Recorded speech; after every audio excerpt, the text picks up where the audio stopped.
Welcome to The Curator's Crypt, the podcast that delves into history's most chilling and perplexing mysteries. I'm Alec. And I'm Zia. Today, we're traveling back a century to 1922 to a small, isolated farmstead in Bavaria, Germany, a place called Hinterkaifeck. A farm so remote, so cut off from the world, that when something terrible happened, no one noticed for days. That's right, Alec. We're talking about a crime that's a century old, yet it remains one of Germany's most infamous and unsettling cold cases. 6 people, including 2 children, were brutally murdered with a pickaxe. The crime scene was baffling. The investigation was deeply flawed from the very beginning, and the killer seemingly vanished into thin air after living with the bodies for several days. It's a name that, even today, is whispered with a sense of dread. Because on a cold spring night, an entire family, plus their new maid, was systematically wiped out with a farm tool. And the killer, or killers, simply vanished. This isn't just a murder mystery, Alec. It's a ghost story, a tale of dark family secrets, and a puzzle that has confounded investigators for 100 years. Let's set the scene. Hinterkaifeck wasn't a town. It was the name of the farm itself, located about an hour's drive north of Munich. It was remote, secluded, and home to the Gruber family. Right. And this family was complicated. You had the patriarch, 63-year-old Andreas Gruber, and his wife, 72-year-old Cecilia. They were known as being rather difficult and unpopular in the nearby village. Living with them was their widowed daughter, Victoria Gabriel, who was 35, and her 2 children, 7-year-old Cecilia and 2-year-old Joseph. And there's already a dark cloud here. There were widespread rumors and even a conviction that Andreas was in an abusive and incestuous relationship with his daughter Victoria. Little Joseph was rumored to be his son. It's a deeply disturbing backdrop. And the final person on the farm was the new maid, Maria Baumgartner. She arrived on the afternoon of March 31st, 1922. It was her very first day. And her last. The previous maid had quit months earlier, claiming the house was haunted. She said she heard footsteps and voices in the attic. Which leads us to the series of bizarre and unsettling events that preceded the massacre. These weren't just feelings of being watched. These were tangible, physical signs that something was wrong. Yeah, this is where it gets really strange. A few days before the murders, Andreas Gruber told a neighbor he'd found a set of footprints in the fresh snow, leading from the dense forest directly to the farmhouse. Right. But he searched for hours and found no footprints leading away from the house. It's as if someone walked to the farm and never left. And he wasn't quiet about these things. Andreas, being as gruff as he was, apparently complained and fretted to multiple people in the village. But his reputation preceded him. Most people likely dismissed it as the ramblings of a strange, unlikable old man. No one offered to help. Then, the family started hearing footsteps in the attic. Andreas went up to check, armed, but found absolutely nothing. He also found an unfamiliar newspaper from Munich on the property, which no one in the family had bought. And just a day before the attacks, a set of house keys went missing. The lock on the tool shed had also been tampered with. So, someone had been on the property, possibly living in their attic for days, watching them, learning their routines. It's terrifying to even consider. It is. And it all culminated on the evening of Friday, March 31st. The police pieced together a chilling theory of what happened. They believe the killer, or killers, used the sounds of the farm animals to their advantage. The theory is that they lured the family members one by one out to the barn. First Victoria, then her mother, Cecilia, then the father, Andreas, and finally, little 7-year-old Cecilia. In the barn, each was met with unimaginable violence. They were struck down with a mattock, a type of pickaxe that belonged to the family. After killing the 4 of them in the barn, the perpetrator went inside the house. And there they murdered 2-year-old Joseph in his cot and the new maid, Maria, in her bedchamber. 6 people gone. But the story doesn't end there. In fact, the strangest part was yet to come. For 4 days, no one knew what had happened. Right. The timeline of discovery is also part of the mystery.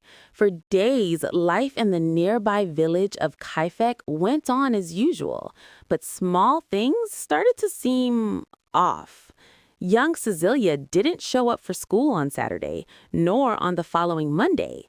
The family, who were devout Catholics, missed church on Sunday, which was unheard of for them.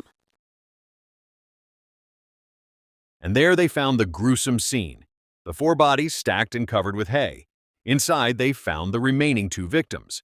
But what they also found was evidence that the killer had stayed. The postman also noticed that the mail from the previous Saturday was still in the postbox when he came to deliver the mail on Tuesday. He made a comment about it at the local pub, but nobody thought too much of it at the time. That's the most disturbing detail for me. The cattle and other farm animals had been fed. The dog was tied up. Food had been eaten from the kitchen, and neighbors had seen smoke rising from the chimney all weekend. It wasn't until a coffee salesman arrived at the farm on April 4th to take an order that real concern began to grow. He walked around the entire property, knocking on windows and calling out for the family, but received no answer. He noted the eerie silence, the only sound being the farm animals in the barn. After hearing the salesman's account, Lauren Schlittenbauer, the neighbor we mentioned earlier, decided to take matters into his own hands. He gathered a few other men, including his own sons, and went to the farm to investigate. The murderer lived on the farm for several days, with 6 bodies lying just feet away. They tended to the animals, ate the family's food, and slept in their beds before finally leaving. The investigation that followed was, to put it mildly, a mess. The crime scene was trampled by dozens of people before police properly secured it. Evidence was moved, contaminated, or destroyed. And the motive was completely baffling. A large sum of money was found untouched in the house, so robbery was ruled out. This seemed personal, filled with rage. But who could harbor such hatred? Police interviewed over 100 suspects over the years, but nothing ever stuck. The autopsies were performed right there on the farm. In a bizarre turn, the heads of the victims were removed and sent to Munich for further examination by clairvoyants. By clairvoyance? Seriously? Yes, needless to say, that didn't yield any results. The skulls were lost during the chaos of World War II and have never been recovered. Unbelievable. With the investigation hitting a dead end, theories began to swirl, and some of them are quite compelling. Let's start with the neighbor, Lauren Schlittenbauer. Right. Schlittenbauer had a complicated relationship with the family. He'd had an affair with Victoria and was widely believed to be the biological father of little Joseph. He even had a key to the house at one point. His behavior during the discovery of the bodies was also highly suspicious. He was one of the first on the scene, and he moved the bodies around, potentially contaminating the scene before the police arrived. Exactly. Some think he snapped in a fit of jealous rage over Victoria and Andreas. But he had an alibi of sorts, and there was never enough evidence to charge him. He remained the prime suspect in the court of public opinion for the rest of his life. Then there's the almost mythical theory surrounding Victoria's husband, Carl Gabriel, who was reported killed in the trenches of World War I in 1914. His body was never recovered, though, and some of his fellow soldiers later claimed he had survived and planned to desert.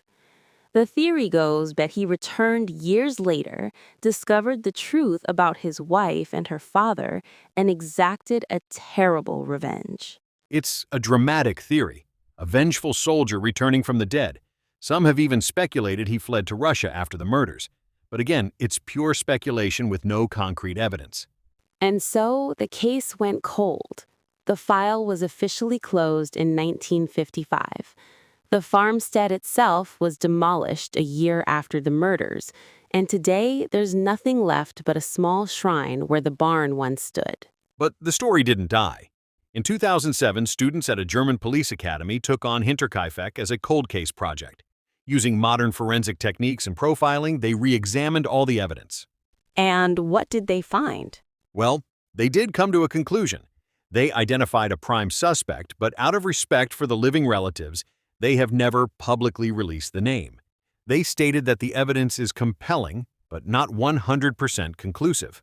So even the most modern investigation ends with a secret.